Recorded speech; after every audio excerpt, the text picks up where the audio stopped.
अखण्डमण्डलाकारं व्याप्तं येन चराचरं तत्पदं दर्शितं येन तस्मै श्रीगुरवे नमः।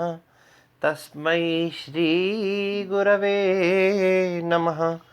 तस्मै श्रीगुरवे नमः। आज हम स्वभावोक्ति अलंकार के विषय में अध्ययन करेंगे। सबसे पहले हम इसके लक्षण पर चर्चा करते हैं।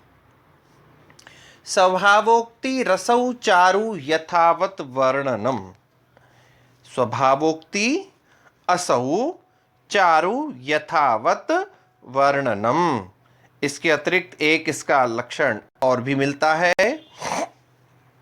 स्वभावोक्ति डिम्बादेः स्वक्रियारूप वर्णनम। अर्थात किसी भी वस्तु, क्रिया, रूप या अवयव संस्थान का चमत्कार के साथ यथावत वर्णन करना स्वभावोक्ति अलंकार होता है। ध्यान दीजिएगा, चारु वर्णन होना चाहिए, सुंदर वर्णन होना चाहिए, किंतु यथावत होना चाहिए। उस यथावत वर्णन में भी चारुता विद्यमान रहनी चाहिए। जो वस्तु, जो व्यक्ति जैसा है उसके उसी प्रकृति का, उसी स्वभाव का स्वाभाविक वर्णन हो, यथावत वर्णन हो, किंतु उसमें चारुता रहे, सुंदरता विद्यमान रहे, वहां पर स्वभावोक्ति अलंकार होता है।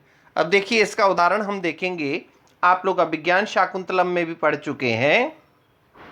प्रथम अंक में राजा दुष्यंत जो है वो एक मृग के पीछे भाग रहे हैं।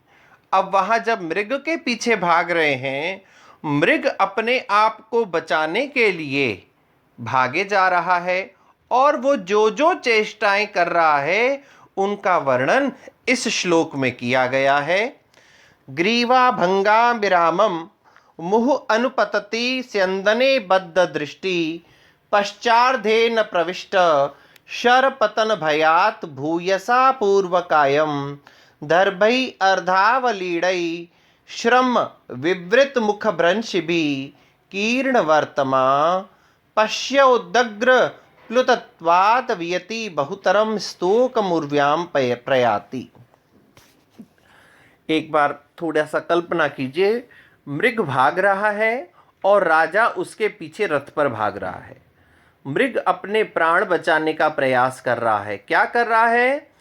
ग्रीवा भंगाभिरामम, बड़ी सुंदरता से अपनी ग्रीवा को घुमा करके अपने पीछे पीछे अनुपतति स्यंदने, अपने पीछे पीछे दौड़ते हुए रथ को भी बद्ध दृष्टि देख रहा है। आगे भाग रहा है लेकिन बड़ी सुंदरता से गर्दन को घुमा करके रथ को भी देख रहा है कि कितना दूर तो नहीं रह गया। फिर क्या कर रहा है?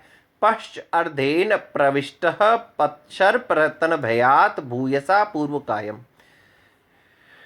शर लगने के भय से, बाण लगने के भय से अपने पीछे वाले शरीर को आगे वाले शरीर में घुसाए हुए है।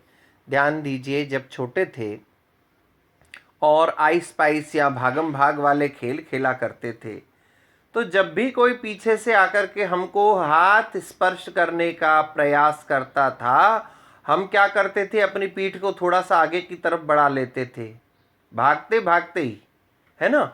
वही स्थिति है कि यह मृग अपने पीछे वाले आधे शरीर को आगे वाले आधे शरीर में स्पर्श किए हुए है। दर्भै अर्धावलीडै श्रम विवृत मुख भ्रंश भी कीर्ण वर्तमा, आधे चबाए हुए घास के द्वारा श्रम विवृत मुख भ्रंश भी, और भागने के कारण से उसका मुंह खुल गया है और उस खुले हुए मुंह से आधे चबाए हुए घास के तिनके जमीन पर व्याप्त हो चुके हैं, गिर गए हैं और उनसे मार्ग व्याप्त हो गया है।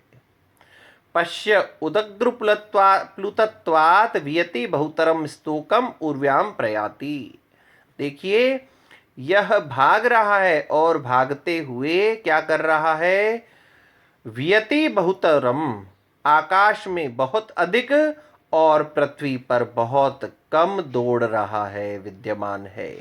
देखिए जैसे ही हिरण भागेगा, एक पीछे वाला पैर रख के आगे वाले उठाएगा और जोर से छलांग मारता हुआ आगे वाला पैर जहां भी रखेगा, फिर पीछे वाला रखेगा, फिर आगे वाले से भागेगा। तो आप अगर कभी भी हिरण का स्वाभाविक गति देखें भागने के समय की, तो यही देखेंगे कि वह आकाश वाले मार्ग में अधिक और जमीन पर कम है। तो इस पूरे श्लोक में देखा, भागते हुए मृग की अपने आप को बचाने से संबंधित बड़ी ही स्वाभाविक चेष्टाओं का वर्णन है, लेकिन इस स्वाभाविकता यथावत्ता के साथ चारुता विद्यमान है। अतः यहाँ पर कौन सा अलंकार है? स्वाभावोक्ति अलंकार है।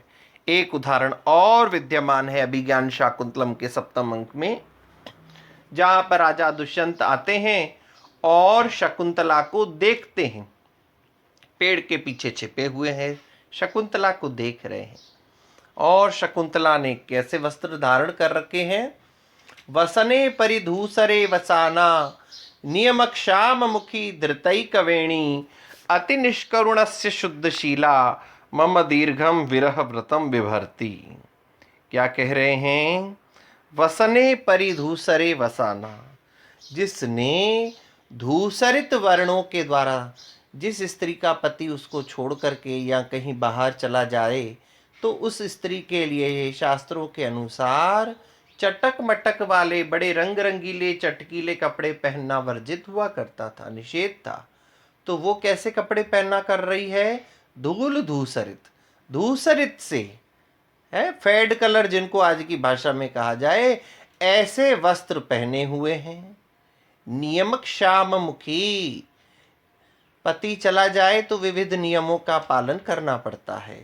तो उन नियमों के पालन करने के कारण से श्याम मुखी, कृष्ण कपोलों वाली, पतले मुख वाली, धृतैक वेणी, एक वेणी को धारण किए हुए यह शकुंतला, शुद्धशीला, शुद्ध आचरण वाली यह शकुंतला, अति निष्करुणस्य मम, मुझ अति निष्करुण, जिस निष्करुण ने बिना कुछ विचार किए शकुंतला का त्याग कर दिया था, ऐसे निष्ठुर मेरे दीर्घम विरह व्रतम विभर्ति, दीर्घ विरह व्रत का पालन कर रही है, विरह व्रत को धारण कर रही है। दीर्घ क्यों कहा भाई?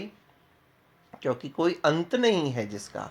ये तो आज अंगूठी मिल गई, राजा को सारी चीजें याद आ गई हैं और राजा यहाँ आया है और शकुंतला को देख करके पहचान चुका है।